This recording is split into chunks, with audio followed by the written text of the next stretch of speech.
got this problem here with this PS2 Slim. It's making a clicking sound when it turns on. It still actually reads the disc. I just replaced the laser.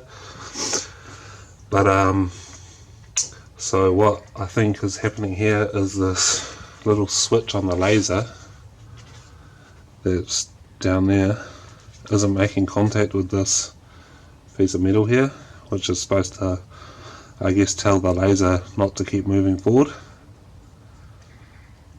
It's not making contact. Just about is. So I'm going to try to build it up with something and then see if that works. But I guess I'll just try to put some hot glue or something on there. I guess that's what I'll do, yeah. So what I'm going to try here is this 3M adhesive double coated tissue is what it's called. It's like for like camera mounts and stuff. And I'm just going to remove this from one side to stick it on, and I'm going to stick it down there. Just going to try to cut it roughly the right size.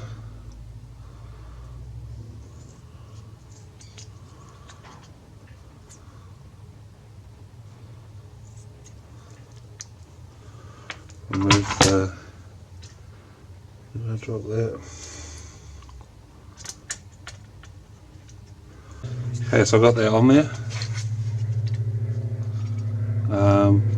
stuck on. So hopefully, now when I push this in, the switch will close. So hopefully, this will work. Just gotta put it back together. Don't think I'll put the screws in for now. Right, so let's see if it'll click. Perfect.